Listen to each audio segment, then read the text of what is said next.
Hey everybody, my name is Saint. I have a few questions for Dotto about his most recent project, Backyard Mysteries Volume 2, which came out just this past month in July. So yeah, without further ado, let's get into it. The first question that I have is about your song MOH.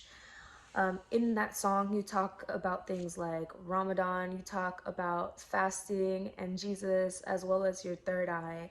And so when I hear those things, I hear of more traditional practices like Ramadan and fasting, along with more modern spirituality like third eye. And I'm just curious, how do you reconcile those two practices? Like, do you practice traditional religion or do you practice modern spirituality or some combination of the two?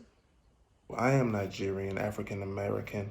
Growing up, I was exposed to more than just Christianity, although that's where I have my base faith in God and Jesus, and understanding that was my base real understanding from like elementary to college, and even in college it even went deeper and further. But I always was aware of other understandings because I wasn't brought up in a Christian home. I was brought up in a Christian home for the most part, but we didn't go to church to say that. We just didn't go to church like that. So the fact of me not growing up in a church going like family like that, I was allowed to have other thoughts, and even just do peeking. Something that I heard one time is it's okay to peek. You're not forced to stay, and looking at different religions and looking at different like things, because overall all of it is leading to the same thing, and that's oneness. So I just allow myself to look at everything for the most part. If it sits good with me, it sits good with me. If my spirit don't like it, then my spirit don't like it like that, and I don't entertain it really.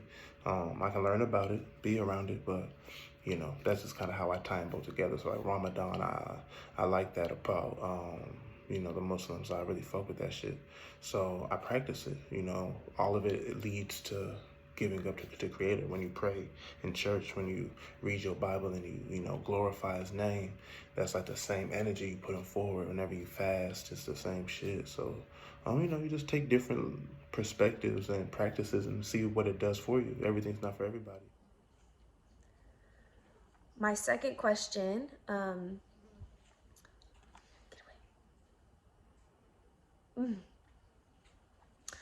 My second question has to do with your song, Brand New. So, in that song, you talk about how you've killed your old self, you're about to do a bunch of new things. And one of the things that you said that interested me was that you're reaching out to new markets. And so, I was curious, what new markets are you reaching out to? I know that you're in Atlanta right now. Is that the market that you're reaching out to, or sonically, are you reaching out to a new market? And I would just love to hear some of the changes that you've made as well.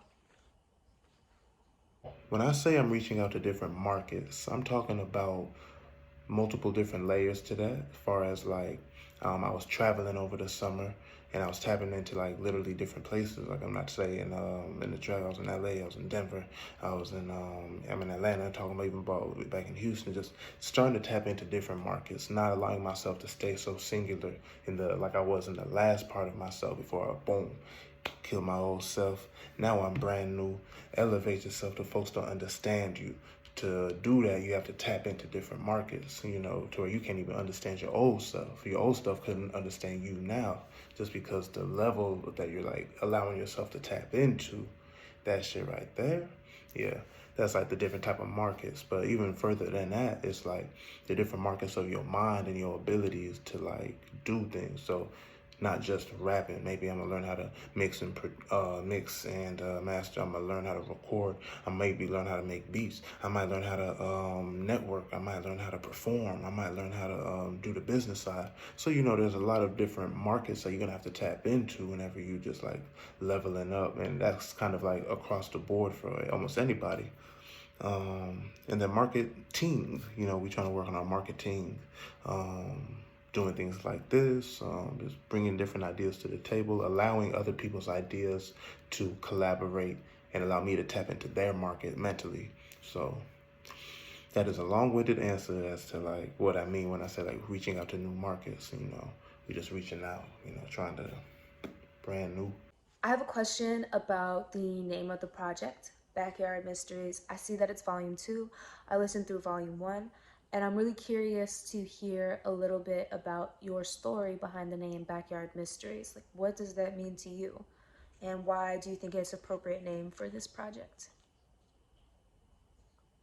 The story behind it is like whenever I moved from Houston to Atlanta, I just had music I worked on for the first year. Literally dumped all the music I was working on in Houston prior to that. I had my laptop. I just never went back to it to this day. Just started brand new and just made whole new music. All of this music I made in 1 year was supposed to be going towards like a project, but it's just not that time right now. But I want to release something because, I love doing this music. So I found myself in this tight spot. And so I decided to create this Backyard Mystery, like all the songs that probably would never see the light of day because they're just songs that's being thrown in there. Let me find a way to still present that and share that with the people. And not like maybe be selfish with it. Kind of like don't be selfish with the art. Let it be what it's gonna be. You're gonna fuck with it, you're not gonna fuck with it. That's kind of the idea behind Backyard Mysteries, because you're literally coming into my backyard where there's just a lot of mystery songs that probably would have been left for like bones in the dirt, in the backyard, and whatever. No, but I'm just digging them up, allowing them, putting them on Front Street, and letting you hear them, as we continue just to create, grow, develop. And it's also so people can see the evolution, kind of like I said in one of the other ones, just the evolution. But yeah, man, those are my answers. Thank you so much for tapping in, asking these questions are great. It was a pleasure. Next time, and make sure y'all tap in. Backyard Mysteries Volume 2, Summer Joints is out, all platforms. Yee. I hope you can use those, maybe chop them up, because there's some awkward ass shit in there, but hopefully you got something good, and yeah, enjoy yourself. Hail Mary, Jesus Christ, hallelujah. Isabel Morant, I'm a want, hallelujah. Killed my old self, now I'm brand new. Elevate yourself, the folks don't understand you. Hail I'm Mary. At a new level, one I've never seen. Hail Mary,